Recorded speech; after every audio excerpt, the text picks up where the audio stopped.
Okay, so welcome everybody. So this is the first lecture on the cosmology mini course, and indeed on the entire school. So we are glad you're here. It's my pleasure to introduce our lecturer for this mini course, which is Rosa Lechuga. She is currently in the late stages of her PhD program at the National Autonomous University of Mexico under Daniel Sudarsky. She will be talking about this cosmology. She will give an introduction and so on. Just so you know, these lectures will be recorded and made available, publicly available on YouTube eventually. As soon as we have the coordinates, or perhaps just a Google folder with the lectures, so you can access and rewatch something you missed, we'll share them with you shortly. Rosa encourages everyone, well, this is a school, so you're more than allowed to ask questions, you're encouraged to. So if you have any clarification questions, I encourage you to either raise your hand or unmute yourself and ask immediately so you can continue to follow. If you're more comfortable typing, you can type them in the chat function and I'll read them out loud for her. If you have longer questions, or perhaps you need her to repeat something or to discuss some of the ideas that weren't fully developed, then I will request you to ask in the end. So we have a time for that. So without further ado, so this is Rosa Laura. So thank you so much for accepting to teach this mini course to us. And the floor is yours. You can share your screen. Thank you. First of all, thank you for the organizers for this event. It's a pleasure for me to give this lecture. And as Bruno mentioned before, I encourage you to ask many questions, please. I don't have any problem. And if you ask the question in the middle of the talk, in all of the slides, you can ask all the kind of questions that you have. As appears in the page, one of the requirements was take the general relativity course previously, but if you have any questions of GR or basic cosmology, you can interrupt me. And also, if you want to clarify one thing or one, I have a blackboard. I'm going to use the slides, but I have an iPad and it's not really easy to change from the slides to the iPad, but I could try to use the blackboard. So let me share the screen, please.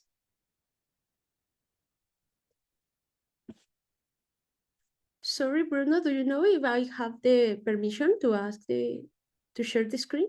Well, you should. You're a co-host. Okay. If I'm a co-host. If you don't get to it, we'll figure it out. Okay. Give me a second, please.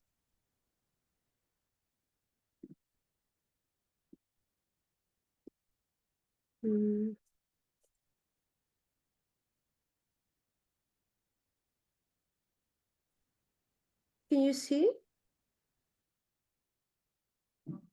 Yes, we can see your slides. Perfect. Thank you. I can try to see the chat. So if you feel more comfortable writing the questions, I can see, or also I can hear. So what is the outline for this lesson? This is the first lesson. So I want to talk with you what is cosmology in general, the basic notions of cosmology. I want to address in which epoch of the story of the universe we're going to study in this class. And then I describe the models in Friedman, Robertson, Walker, and the dynamics of the program. So I'm going to start with what is cosmology. Many times when we study GR course, we have a briefly introduction to what is cosmology, because the relation with GR is really close. But we can summarize the definition of cosmology in this sense. It's the branch of the physics that study the universe of large scale. It studies the evolution of the structure, and also is responsible, this branch is responsible to give account for the birth the seeds of the cosmic structure, and then how it turned into the matter that we know as galaxies, black holes, stars, and other kind of things. And in this course, what we do mean by the early universe?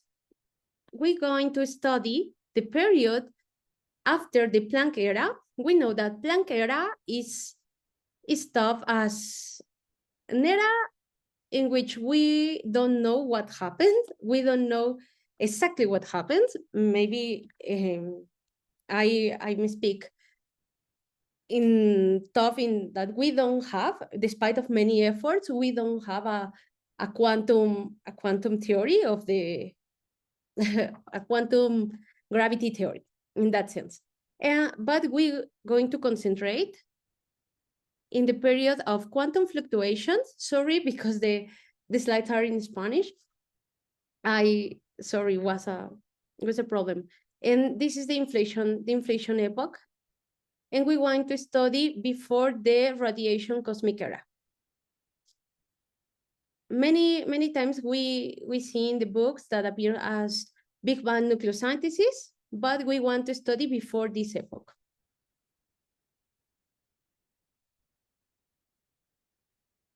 But first to study the early universe, we need to study the general things of cosmology. And the one point to start is the Copernican principle. What we understand for the Copernican principle, many years ago, the people tried to understand the cosmology only with philosophical principles of the observations, but not precise in the way that now we know. I mean, now we have more observations of cosmic microwave background. And now we have more evidence that only this principle. I mean, thanks to the observations, we know that the universe is isotropic in a range of 10 to minus 5 orders, and also is homogeneous on the scale larger than 10 to 8 light years. What I try to say is that the people using satellites like Planck, for example, try to measure the temperature of different regions of the universe, and the decimals are changed up to fifth order, and in that sense, we mentioned that the universe is isotropic. And okay, I'm seeing the chat, but I try to say now we have the Copernican principle that is important, but also we have the observations that give us a strong evidence that the universe has the two characteristics. Okay. Someone is asking. Okay. And we can see from this distribution of galaxies how to read the isotropy and the homogeneity. Someone is writing, but doesn't CMB tell us there were fluctuations leading to the formations of our galaxy? So why is the Copernican principle valid? Okay, yes, the CMB give us evidence of the quantum fluctuations in the second or the third lesson, maybe.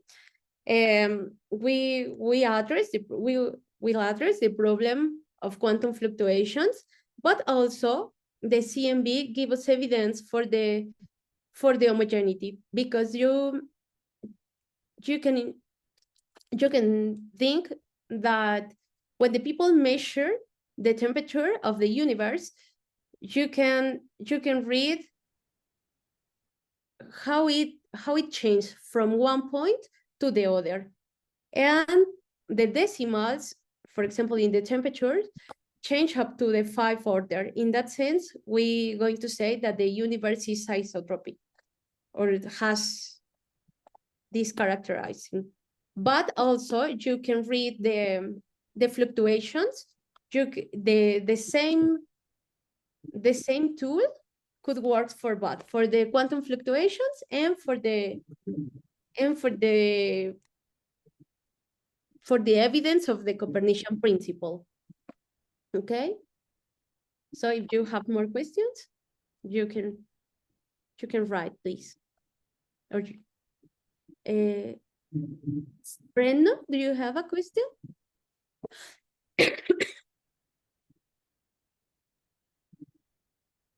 Sorry? Okay.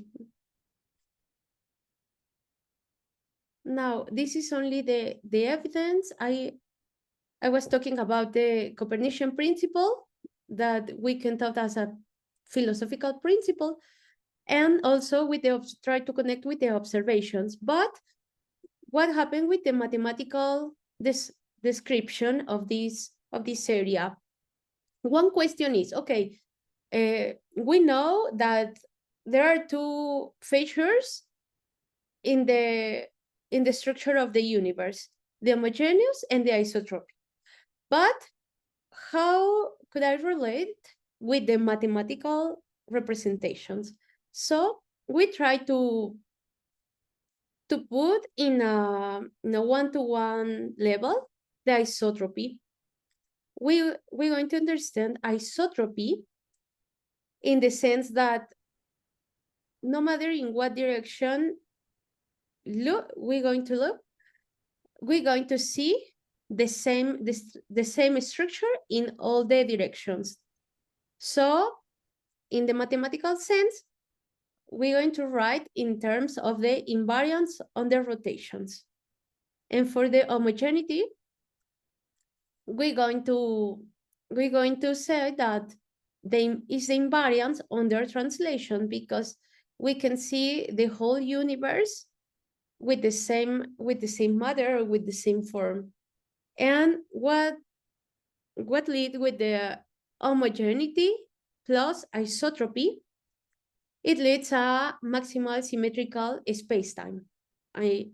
Or space in the sense, I write only space because we only at this point, I only talk about the space part. I haven't talked about the space-time in a full sense, because I try to put this or those features, homogeneity and isotropy, only in the space part. And then we're going to incorporate the time part. Is clear?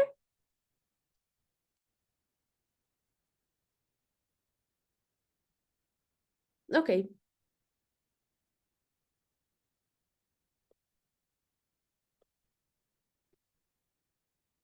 The Friedman-Levi-Robertson-Walker's models represent these two kind of things in each slide of the universe. Let me try to use the board.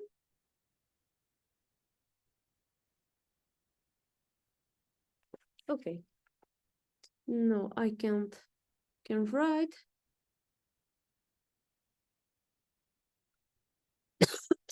Okay, we can imagine that this sigma is a slide.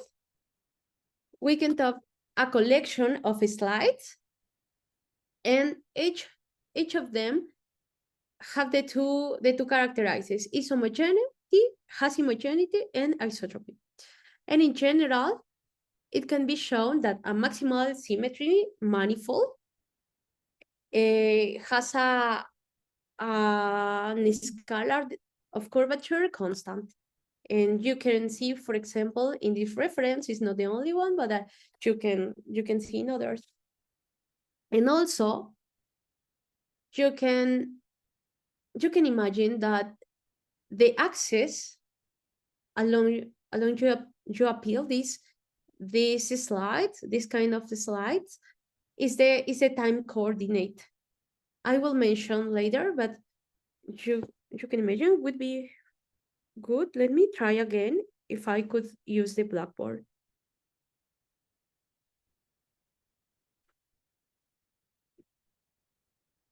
Yes, maybe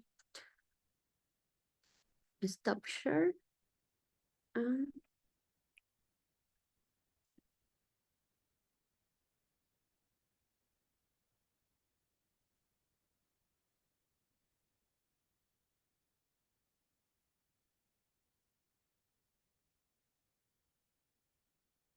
Okay.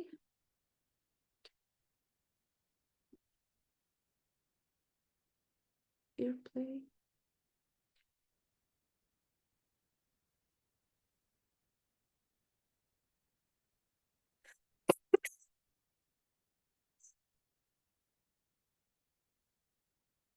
Can you see the Blackboard?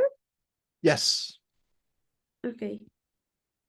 You can imagine that each slide has this form,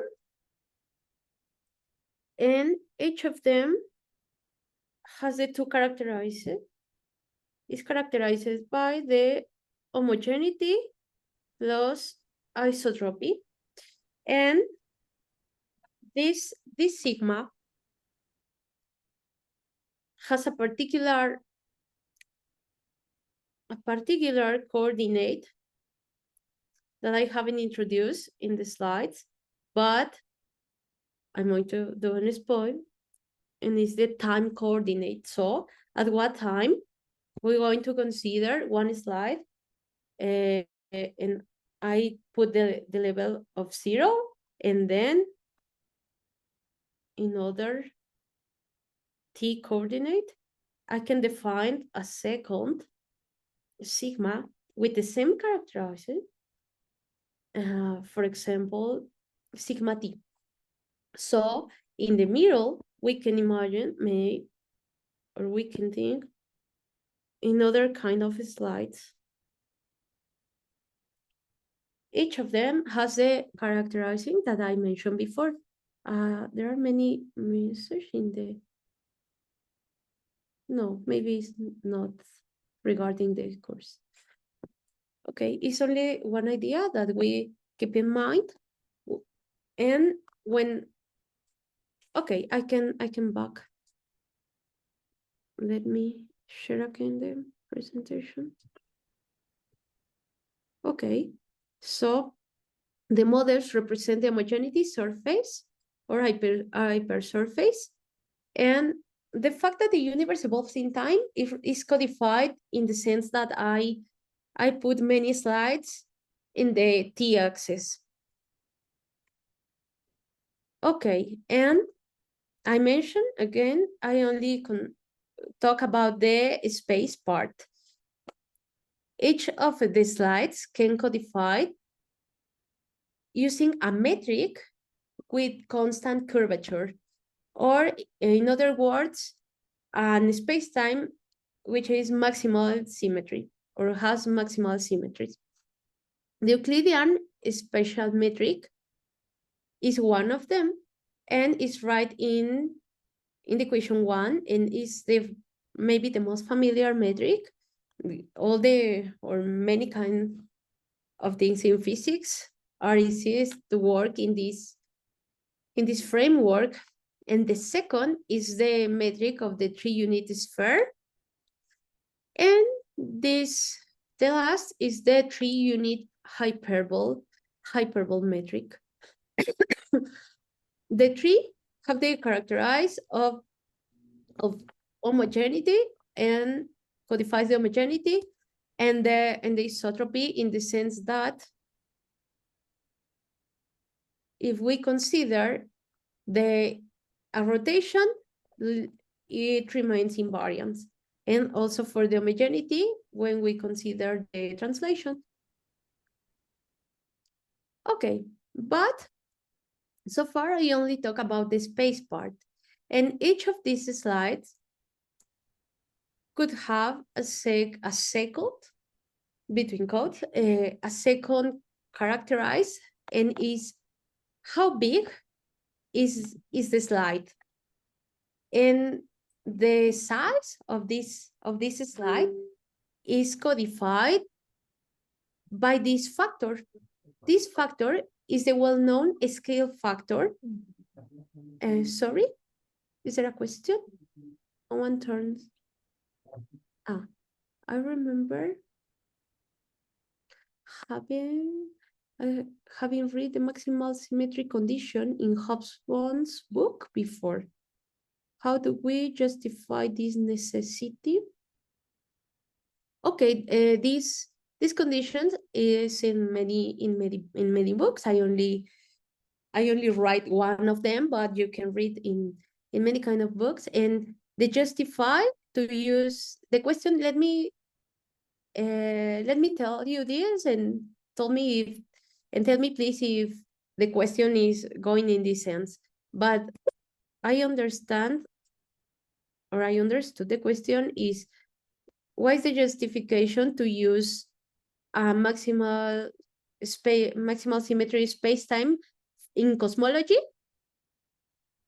If that is the question, the answer is, as I mentioned before, first for yes, that's the question.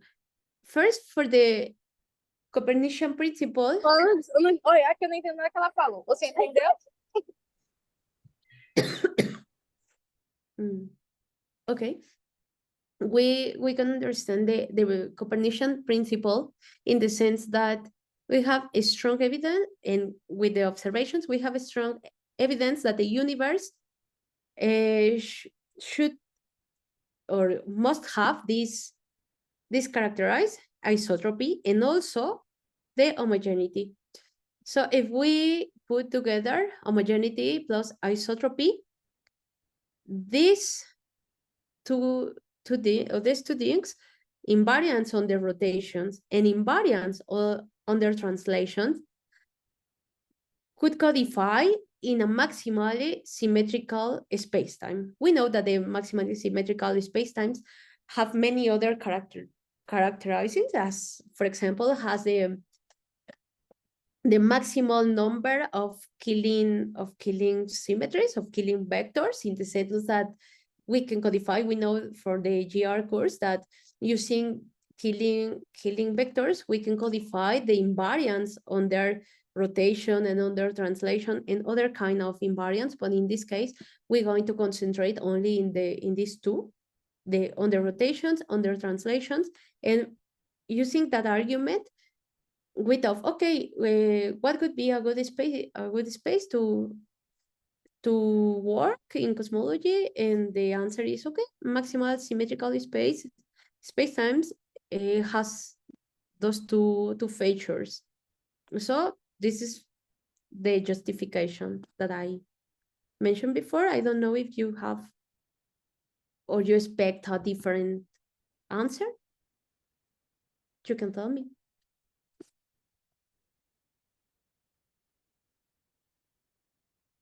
I can see the, yeah.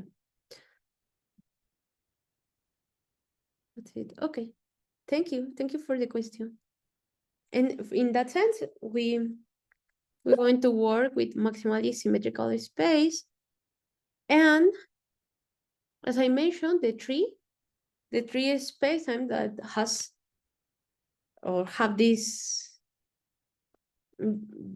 characteristic of the homogeneity and the isotropy are the Euclidean special metric, the metric of the 3-unit sphere, and also the metric of the 3-unit hyperbole. But this line element only codifies the slides that I show you in the blackboard. And now I'm going to introduce the full space-time. The full space-time, as you can see, involves the time, and this part of the metric has the responsible for describe the evolution of each of the slides, and this factor, known as the scale factor, codifies how big or what is the size of the slides at one time t. for example, in the draw that I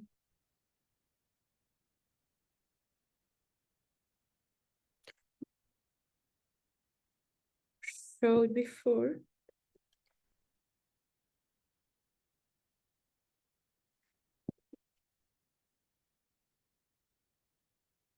Each slide, for example, this is related with one scale factor.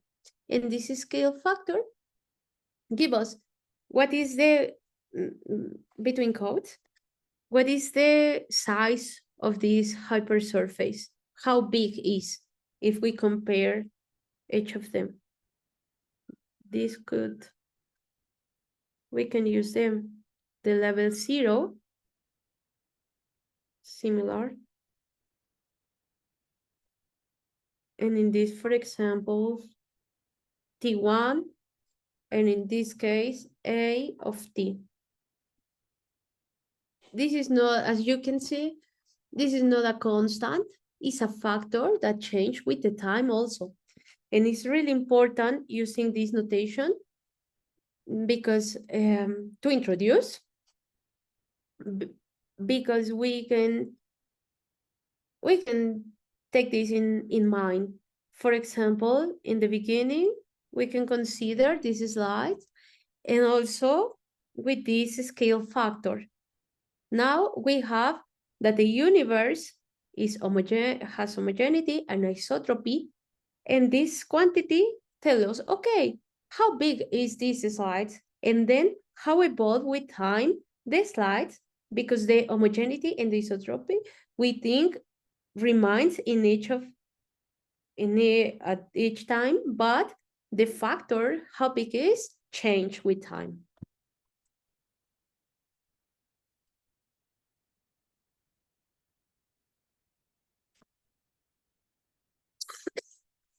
Okay, and also using, Excuse me, ma'am.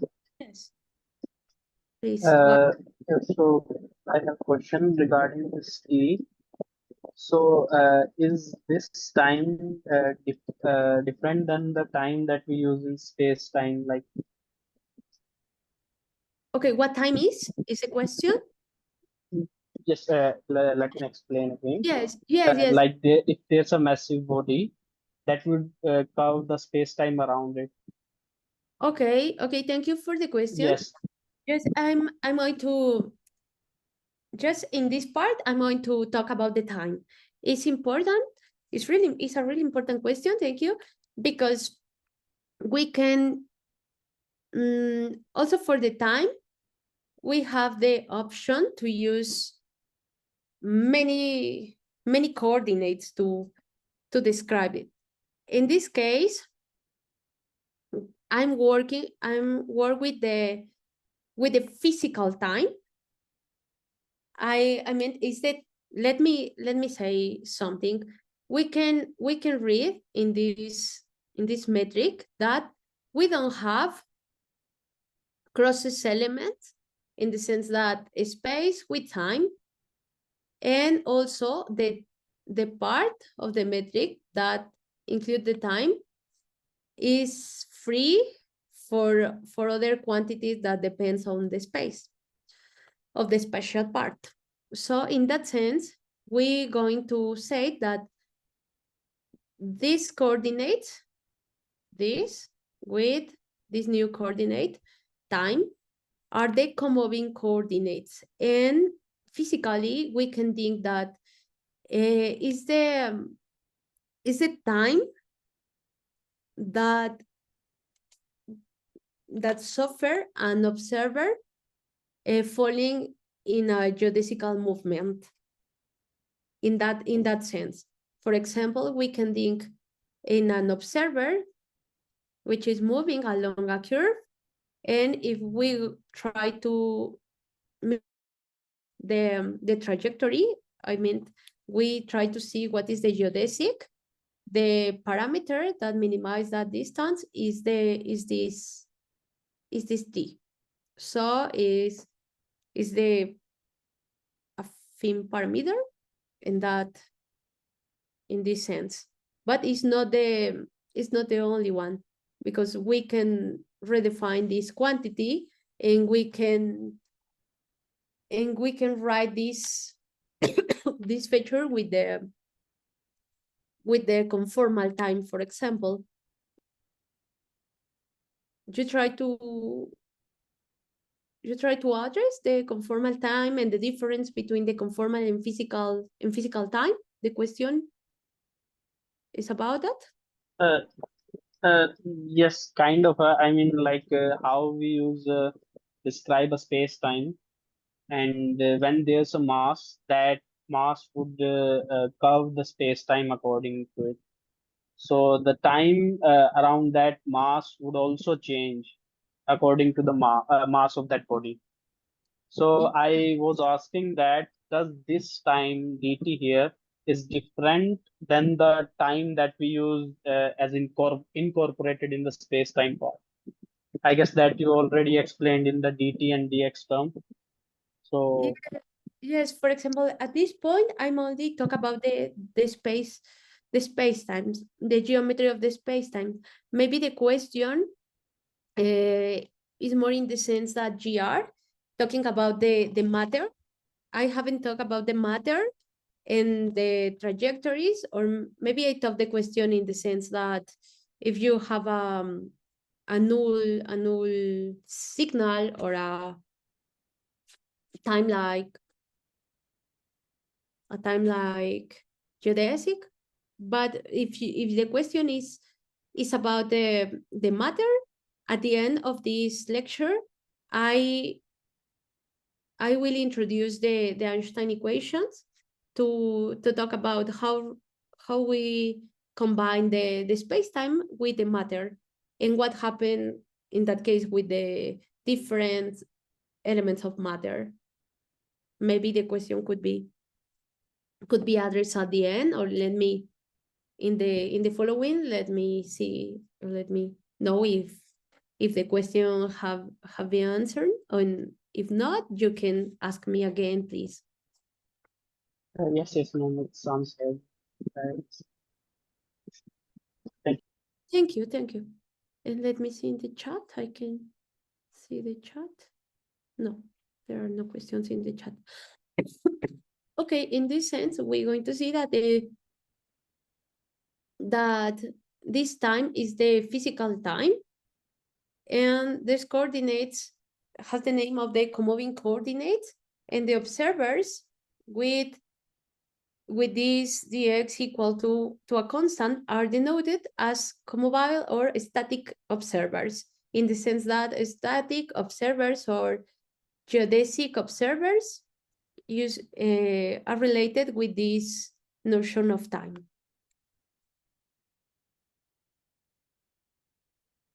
And then, as I tried to illustrate before, using the cosmic time, the y-axis in the draw that I did, and the edge of the slides, if we consider the product, we can take the topology of the full space-time. And there are many notations to describe the geometrical part of the whole space-time. I mean, the space part and the time part. And one of them is this. This is the line element. Using this notation, this G represents the tree of the options that you have for a maximal maximal symmetry space-time. For example, the first can read for this equation using this x instead of using this quantity s of k. We can use only this x in this point, And we can think as a radial coordinate, sorry, as in this case.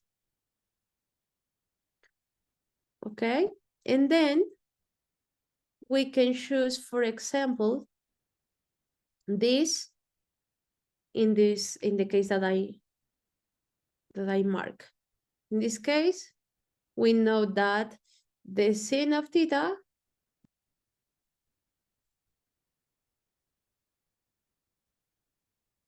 is which appear in this part, and then the hyperbolic sin of hip.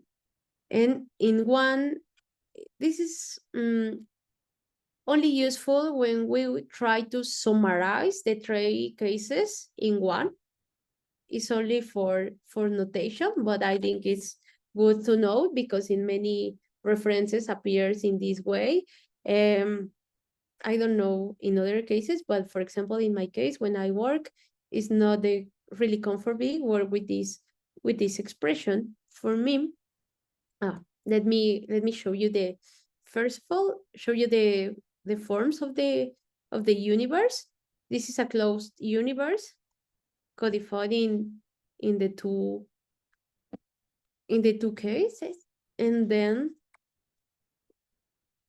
the open universe is the hyperbolic universe, and the flat is the well-known Euclidean metric. But this expression for me is more comfortably work with this because I try to explain what happened with this notation. In this case, with this factor, we can read, for example, if k is 0, we have the flat space. In that case, note that when I talk about the flat, I'm only talk about the space part. And as you can see, this only appears in the space part of the metric. So if I consider k equal to 0, I recover the case in which only this factor appears. And then if I put k equal to 0, if I using k equal to 0, I recover 1. If I put this equal to 1, I recover this closed universe. And if I using this k minus 1, I'm working with the open universe described with the hyperbolic spacetime. So using this metric, we can describe the three geometries.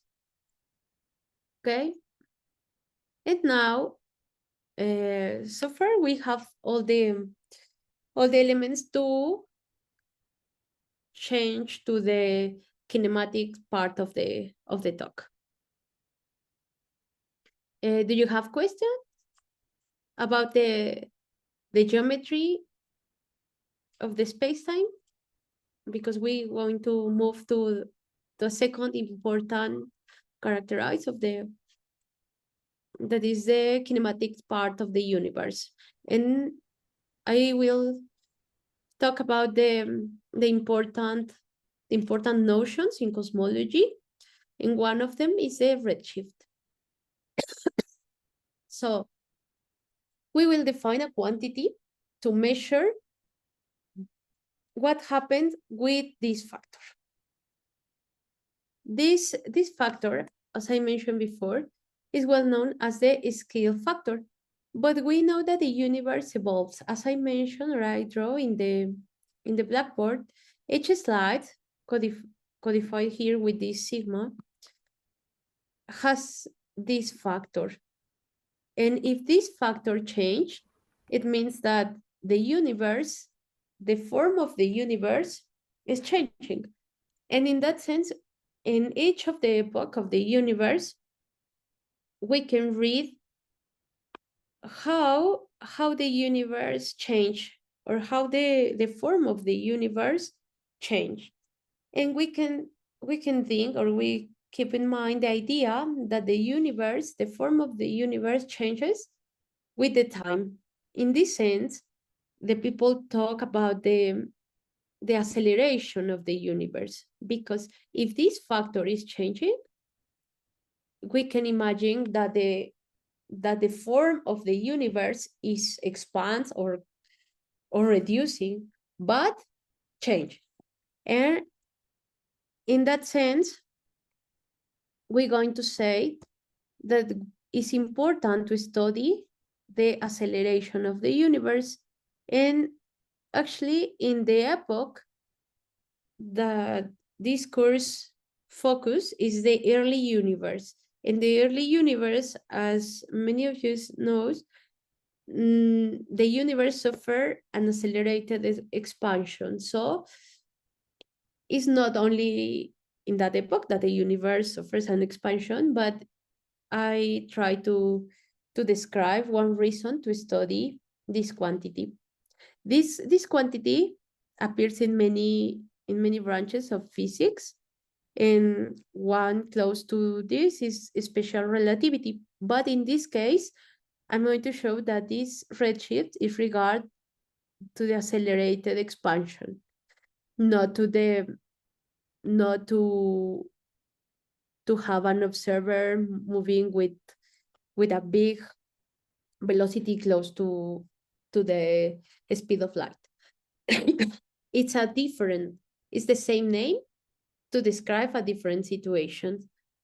But now we try to see how this space-time, or how this space-time expansion modifies the signal sending of between two or more observers. And we can motivate, or I try to introduce this notion using a tough experiment. And let me try to address what happened with this idea. So now we have talked about the symmetry of the space-time, and we can consider a signal emitted only in radial direction by a co-mobile observer. You can see that in this case, we don't lose or is not a loss in generality. But we have a signal in time t1 in radial direction by a co-mobile observer, and we can describe the radial coordinate by r1, and the received signal we can label by r2. In this case, as the signal is a null, we can talk that they send a signal of light, and they send, for example, a laser, and they describe a null using a null trajectory, okay, because it's a light signal.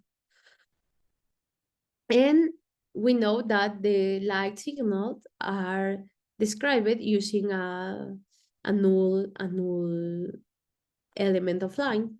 In this case, we can put this equality between the radial part. Note that when I talk about the radial part, I talk in this form of the of the metric,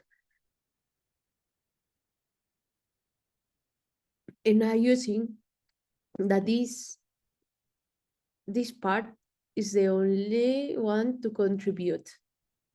But if we are thinking in a null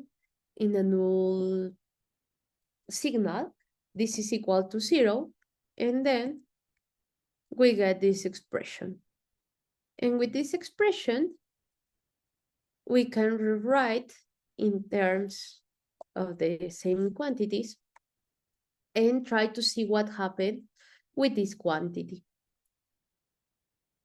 It's important, reminds that this codified, this A is the scale factor and codify how big is the slide at one time. And now we have different times. For example, in this case, we are considering the 2 times for the signal emitted and the received signal.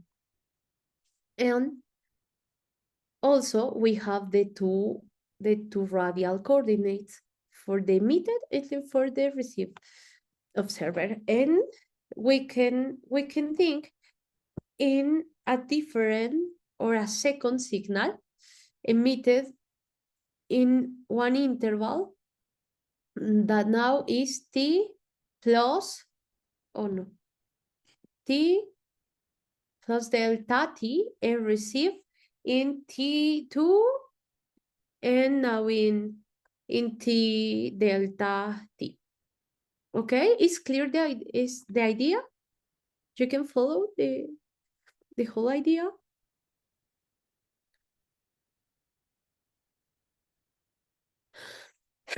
Okay. You can ask me.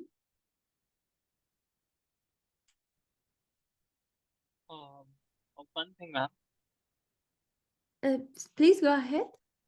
Ma'am, can you explain the null part again? I can't follow from that point. Yes, yes.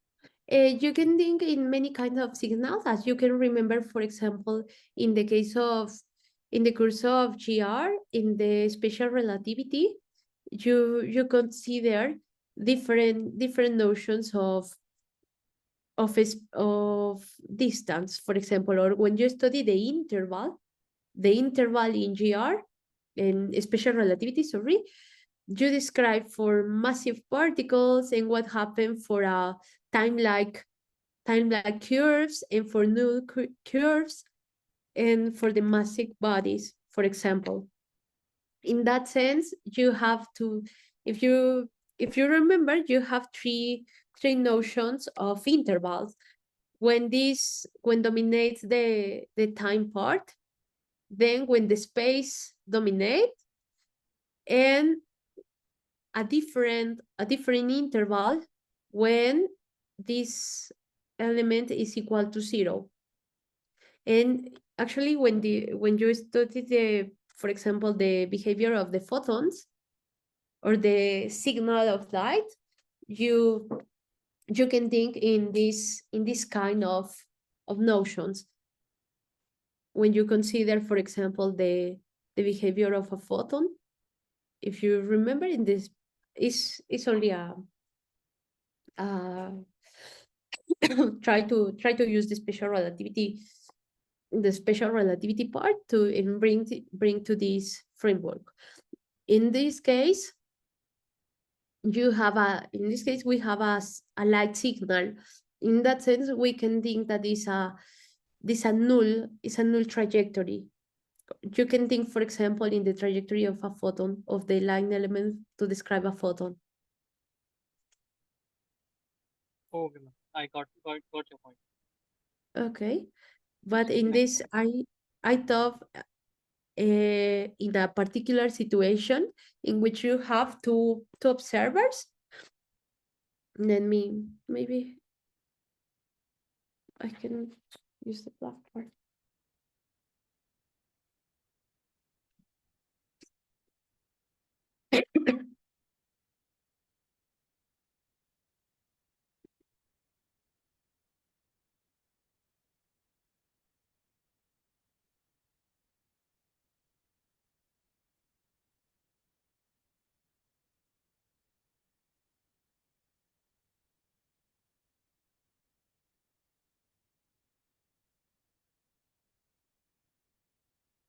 Can you see the black part? Yes, we can see it. And we can link, for example, maybe put this, could be a bad idea. But in this point, this is the T1, this is the observer 1, and this is the 2. And I'm also I thinking in the only in the radial part. So that was the reason, because I dropped the second part of the line element that I show you. And I can send you, this observer sent a light signal to this other observer in R2. This is the R2, T2, R1, T1. And then, for example, sorry, let me see what is the following step that I mentioned. Yes, I use T1, T2, and then I top in the situations, in the situation where I consider a delta T1 and a delta T2. And we have a different signal, but it's a light, it's a signal, a light signal, in the sense that, for example, trying to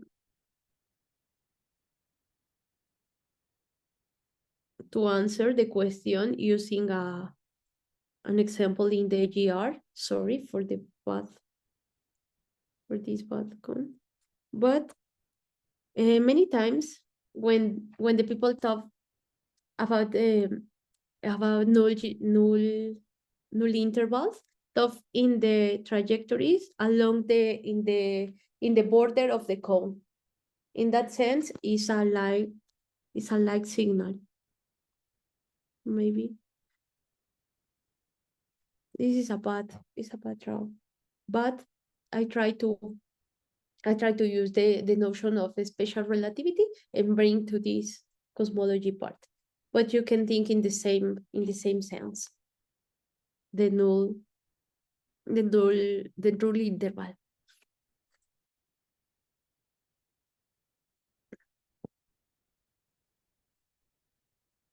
It's more clear now? Sorry, I forgot the name of the person who asked. Yes, ma'am. Yes, ma'am. Okay. And now the second radial line that I draw is this, emitted in T1 plus this quantity and receiving this. And we can integrate, because as you can see in this part, we wrote only the line elements. All of this quantity are differential elements, and we can integrate. We can integrate, and from this quantity to this, and also in this case. And now we have, I only put the same integral here, and using try to break the integral in many pieces. We can distribute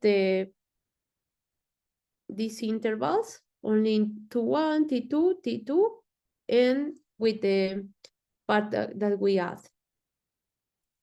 And the same, but we should remove this part between T1 and T1 plus delta 1, because now we are considered from this to, sorry, I forgot to put the plus here, it's a typo.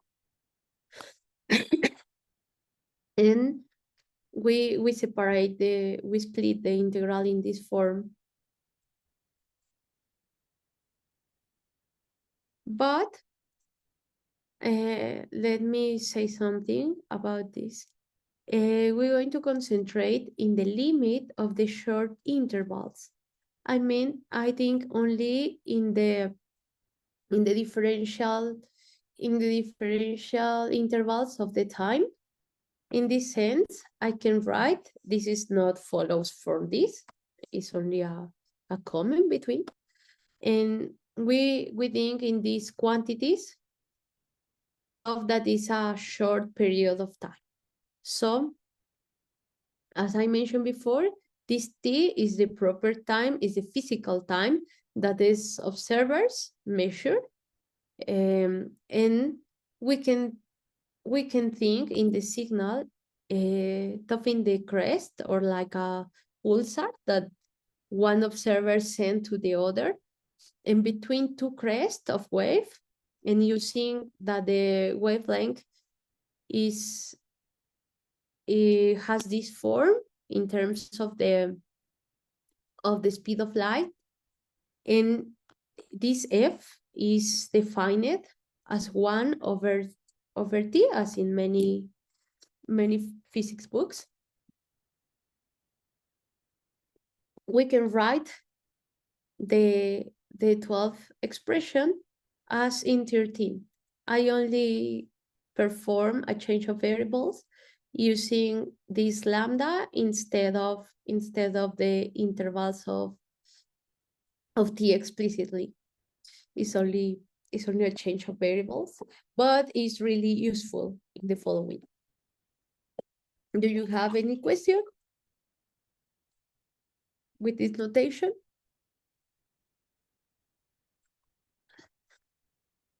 These relations between times can be understood as the time dilatation between points in the space-time. Yes, this is the idea.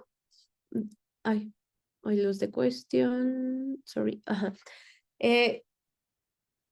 Do you can see the questions when I put, because I'm sharing the chat, but I'm not sure if you can see the chat of the meeting. No, we don't see this chat window. No, that's okay. yeah. Okay. The question is the following. These relations between times can be understood as the time dilatation between points in the space, and the answer is the following.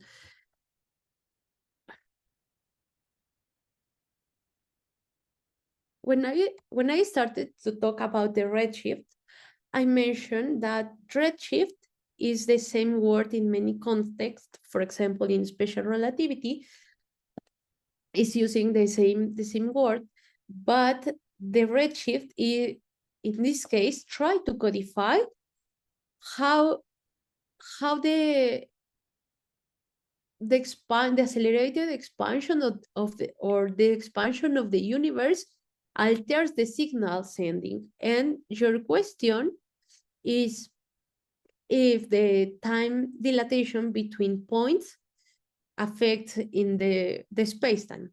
This relation between times can be understood as a time dilatation between points in the space. Let me put the question in this form, but we try to understand what happened or how affect the expansion to the signals. And the signals has a time in which are sending and receiving. And the time play an important role in this quantity known as redshift, because using these quantities, I haven't written, but we're going to see how this codifies the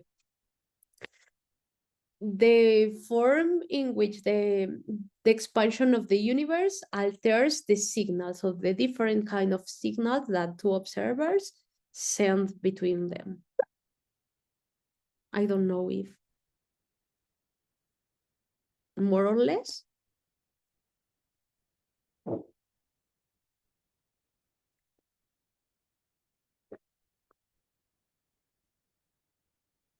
Okay, let me know if I answered your question, or if I didn't. If I can try again, or maybe I haven't understood very well the question, so let me know, please. But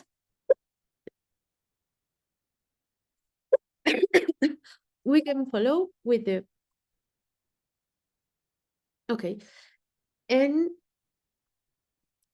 at this point, we have this form for the signals, or how are related the signals from the emitted and received observers. And the quantities are written in terms of the wavelength, as in many references of physics. But now it's important realize that this coordinate is the proper time. Okay, it's not the Euclidean time or other kind of time. It's a particular time. It's the proper time that observers in this framework measure. And as I mentioned before, the change in the wavelength give us the information about the scale factor, how the scale factor is modified along the time. And we can write the expression that we have here in terms now of the frequency of a photon. And now I put a specific, as I mentioned before, I consider a null trajectory, and one question was why a null trajectory? And as you remember, photons are described using null trajectories. So at this point, this could be do more strong the argument, or no more strong, but more clearly. And we can write the expression in terms of the frequency. And again, we put the levels of the emitted and received observers with this with this number 1 and 2. And this is the frequency that the omega 1 will be the observer with a lower frequency, omega 2 as the universe is expanding. Okay, so maybe this is related also with the last question about how to understand the universe, the expansion of the universe in terms of these frequencies. And then we have these expressions. So the only thing that we perform is using the frequency instead of the wavelength. Okay, and it's in the same way that we perform in other branches of physics. Let me see the chat.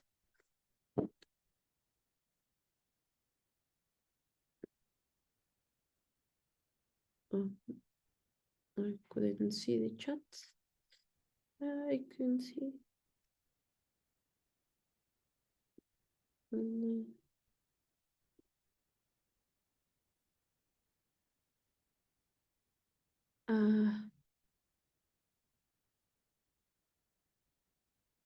Yes, I can share you the presentation.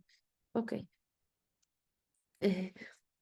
We can continue. So I only perform this change of variables, and now the expression turns into this expression that is directly a relation between the frequency and the scale factor of each slide. We can keep in mind the idea of the slides using this level 1 and 2, and only to make easier the analysis, we can rewrite the expression instead of using 1 and 2, the observer and the emitted.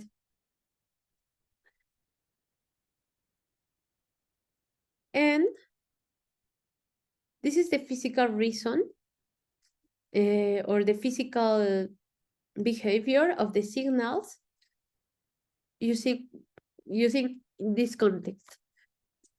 And now, this is how the redshift is defined between two events that I mentioned before. And the definition, maybe you read before in in many references that the redshift always appear with this in this form, as in 17, with this notation, but the physical motivation could be extracted with this experiment. Is not the only form to get the redshift notion, but in this case you can read how change. This is a rate between the wavelength between the observer and the emitted divided by the emitted. It's only a quotient of or a rate of change between the wavelengths. And for this, you can redefine in terms of these quantities and write the expression 18 that appears in many references. Also in terms of the observer and emitted, but for example, in this case, is not this, is this expression. We have a relation between the wavelength and the scale factor. In this with the frequency. And now we write again in terms of the wavelength, but the scale factor is also related. So it's only, I only present to you the many ways in which you can find these quantities. But this is the maybe the famous or the most known expression, as in this part.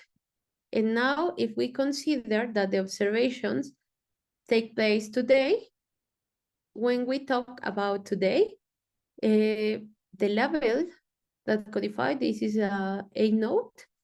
I only to write in an easiest way, I drop the T in this expression, but we should remind that the A always depends on T. And in this case, a note is at a time of today, and the A emitted is at the time in which the signal was emitted. And the redshift tells us what happened with the scale factor, or how changed the scale factor, or how was modified the change factor for since the signal was emitted to now. So in this case, I thought in a particular situation in which we at this time receive the signal. Is clear?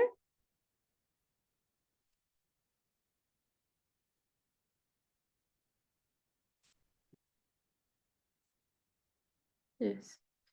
Okay.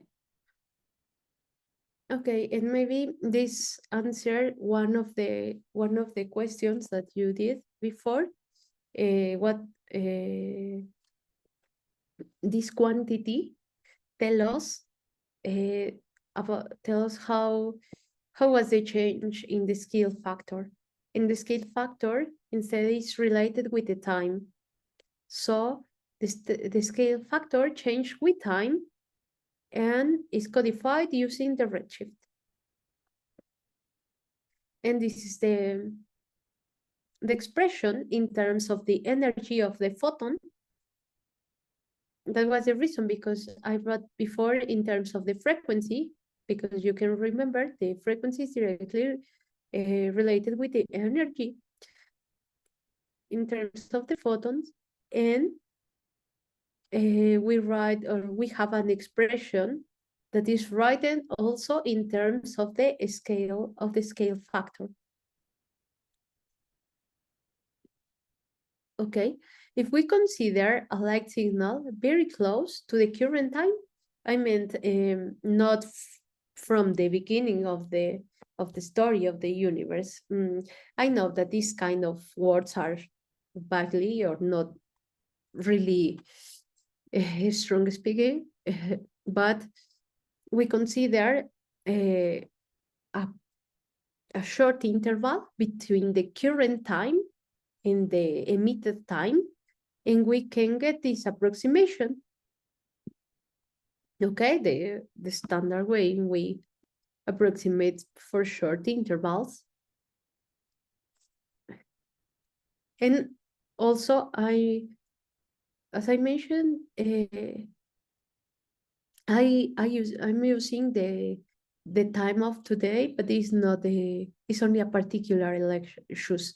It's not the only one. You can write these kind of things in other epoch of the universe, but I concentrated only in this epoch. And now I can rewrite this expression because we have this A. A is the scale factor at the time. Remember that I haven't wrote the T coordinate, but this A depends on time, and the time is the time in which the signal was emitted. And one also write in terms of the frequency.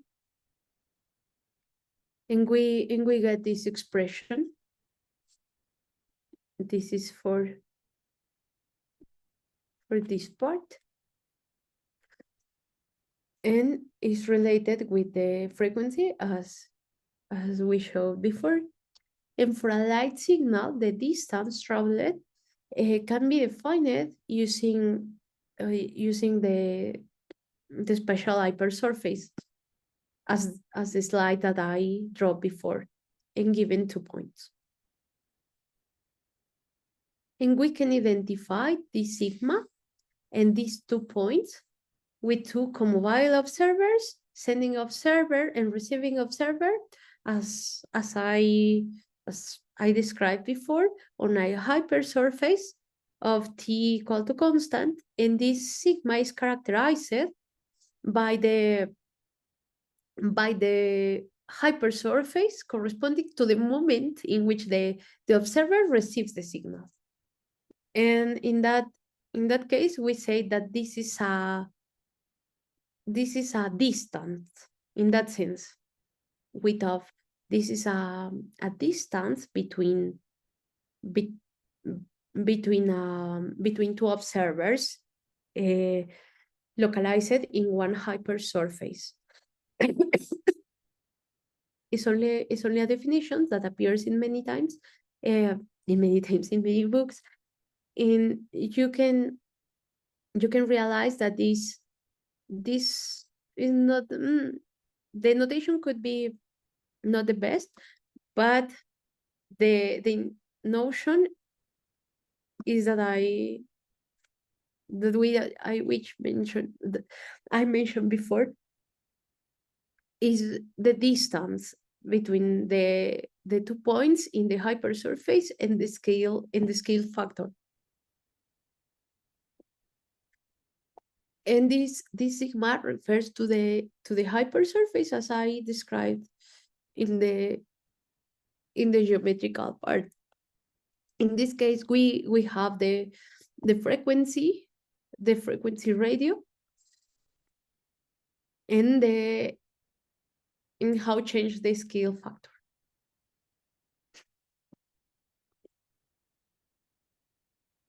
And now is only a comment that in this case, the redshift tells us about the expansion of the universe. This is not about not codify the relative speed between the observers as in special relativity. In many cases, the people using the redshift of the special relativity to talk about how galaxies are far one from the others, but not in not all the cases is similar, because the word is the same, but the meaning is different. In this case, we try to codify how change the scale factor, how the universe is expanding, and in the special relativity case is how the observers are moving with the speeds closest to the speed of light. And in this case, we try to use this form, but as I wrote here, the Doppler effect in many cases is right in this form. And when the distance between galaxies are small compared with the Hubble radius, it's bad that I write this quantity, because I haven't give the definition of this notion. But in this case, the expansion of the universe could be similar in a small group of galaxies moving with the speeds close to the relativity approximation. And in that case, we can take this equality in terms of the speeds, but not in all the cases is equal. And the next is talk about the Hubble laws. And as I mentioned, the A, this quantity tell us how H slides change or how evolve with time. So if we consider the time derivative of this quantity, we're going to study how this change in time, but also if we divide by the same A, we have a notion of how the universe is expanded. And this is the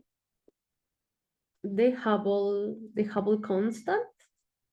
And now in Israel, I talk about the relation with the Hubble law was discovered by Edward Hubble in 1929, and was only an empiric. It's not precisely a law, it's an empiric observation that could write only put how the objects are moving one for all between others, and this quantity is related with the Doppler effect. But for today, I'm going to stop here, and tomorrow I talk in the beginning with the GR part. I build the Einstein equations, how put the matter, and then I'm going to start with the early universe part. So, and now we have good time for question and to take water for me. Okay, well, thank you very much. Just before we start asking questions, let me just remark that I forgot to mention in audio that if you'd like to receive a certificate, so you must fill up a Google form that I linked in the chat below. So if you didn't, please do it, and I'll link it again. But now let's open up for questions if people have questions.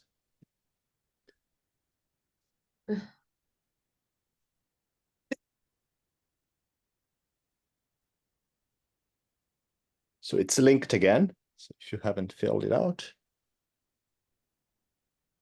Do we have questions?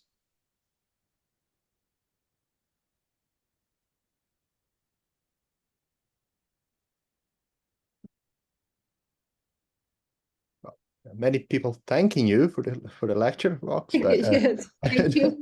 Thank I you I don't see any actual questions. But it's time to. Oh yeah, we have a raised hand I now. have So voice for the questions. I try to before.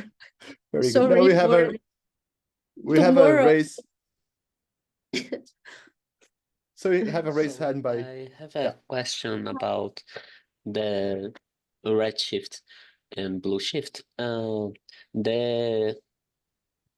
space is expanding, and this causes the red shift. But if the galaxy has in another velocity than our galaxy, how does it affect the red shift?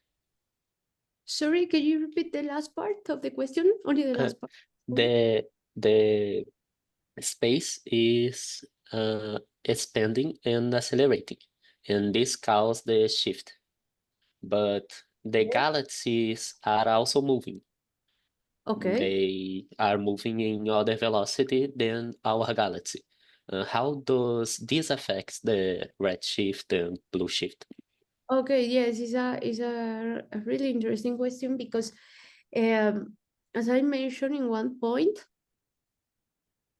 you have let me, maybe it's a lot of text, sorry, but I was not sure if I could use the blackboard. And I write the difference in the redshift.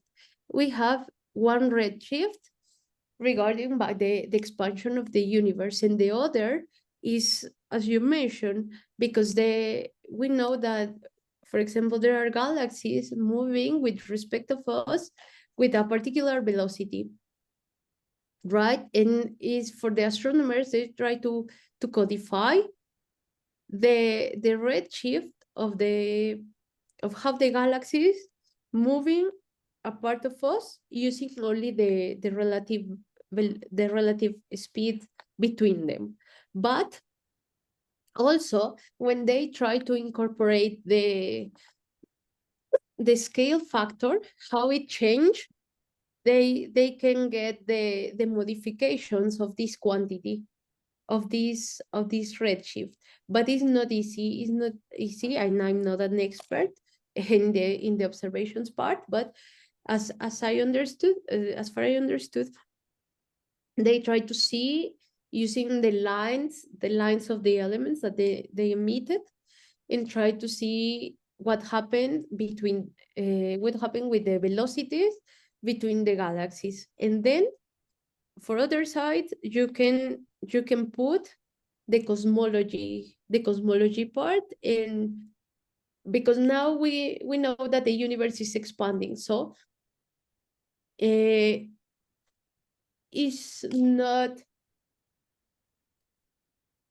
the lines that you see are modified, but one factor that the people thought, okay, but what is the reason? Because we see that the objects are moving far of us. What could be the explanation of this? And you can think, for example, in a ball that you try to inflate or expand as in like a bubble. And if you mark 2 points in the beginning and put the objects close one to other and then expands, you have like a relativity movement, but it's not between just the objects. Is for the expansion of the of the geometry in which you are working. I don't know if maybe a good search term would be peculiar velocities for the person who asked. Maybe that could be a way of finding this. I guess you already answered the question that is left in the chat. The person asked, can you please clarify the conditions in which Z equals V, V being the redshift? But if you want to comment anything else. But... Yes, let me see the question because I haven't seen the question. I read the chat. Okay, but the question is the conditions in which Z equals V. Oh yes, I've received the question with a delay. Oh, the okay. question. Okay, the condition in which C is equal to V. And I write here, okay, this redshift is not just the conventional Doppler effect, but in many cases, we can consider that the expansion of the universe looks similar of a group of galaxies moving in such a way that, as someone mentioned before, one moves for the others. In this case, we can thought that could be using a similar, but it's a particular, for example, in the Shankarot books, they mention that this assumption could be only with a particular group of galaxies and close to some regions, not with all the galaxies. And indeed, in that sense, we can use this approximation. The approximation is always valid, but the astrophysical important cases not always could be considered. Only when we have a particular group of galaxies moving with a particular velocities. Now I don't have the exact velocity that he mentioned in the book, but tomorrow I can tell you exactly what is the velocity of this cluster of galaxies to get a precisely answer. How differentiate a redshift from the expansion of redshift from every one object in the skies, for example, a star? Okay, it's an interesting question, but the distance play an important role here because, for example, it's similar. I don't know if this example could clarify or could be confused to the people. But for example, the curvature, you can think that in a local region, you can talk that the Earth, for example, the part in the region in which we are now is flat in one local part only. So at one scale of the universe, we can think that the universe is not really under the expansion. But if we consider a significant distance between us or into the object or between two observers, the redshift of this kind of Doppler effect played a strong role in these notions. So in that sense, we can take about the redshift, or for example, when we hear the sounds of the ambulance, is one kind of redshift, only regard by the velocity of one object related with us, but it's not. If we hear this, if you are in the ambulance, the sound of this signal is different, and the redshift that you can codify is different because depends of the position and how moves one object with the other. In the case of the expansion, is similar. If you are in the same point, or you inflate one region and the points are not really far away from the others, the expansion could be, yes, codified, but with the redshift, not really a significant contribution to the end quantity. So I don't know if answer your question for that level, and someone, I wanted to ask if we are not very well informed with GR yet, but could you advise to read something alongside so that I can follow with every point smoothly? GR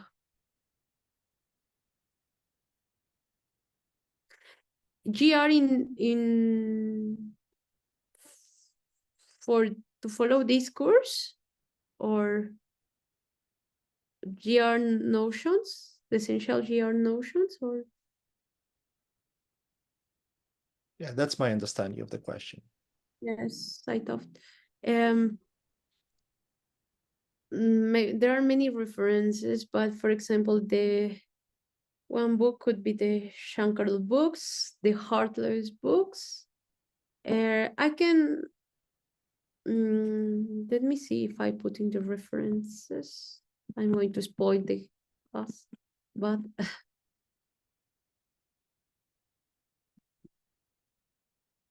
for example, even in this, you can see here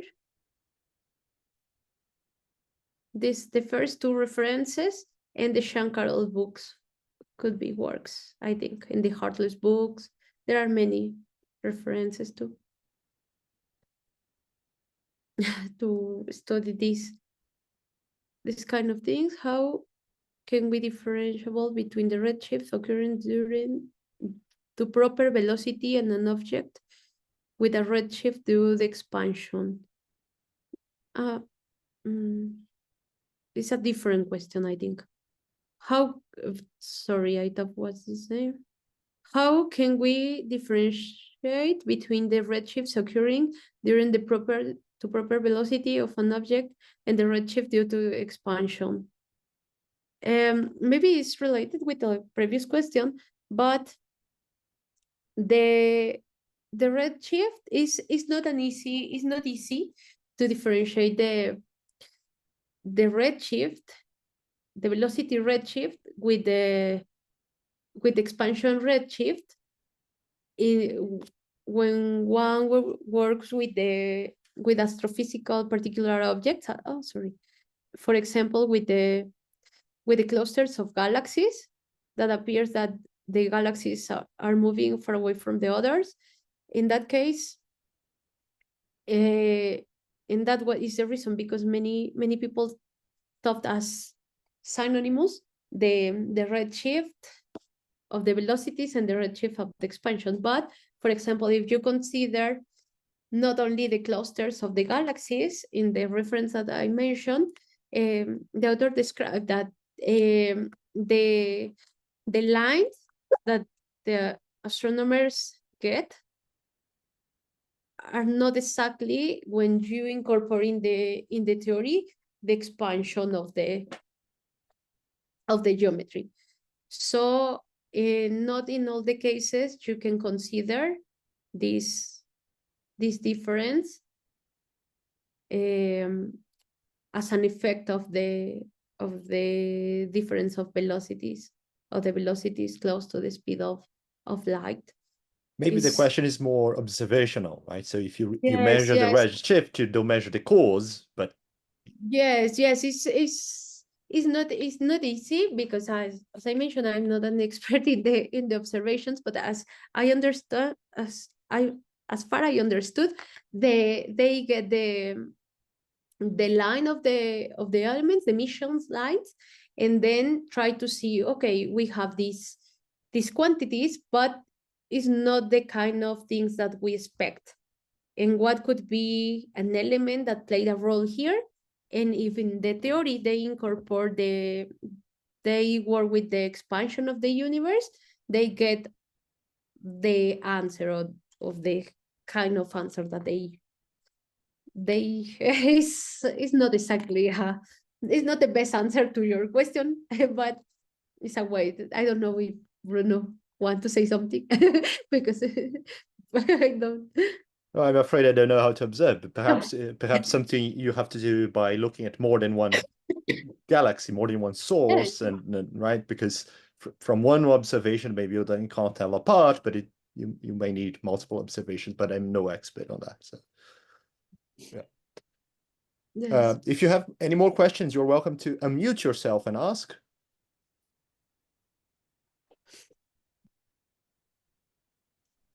Well, if not, there are two more lectures that occur simultaneously. So if you want to attend either infrared structures of GR or black hole perturbation theory, you can find the link in the email that you found the link for this mini course. So thanks Rosa Laura again, and we'll see you all tomorrow. See you tomorrow. So I'll stop the recording now. Nothing questions for tomorrow, please.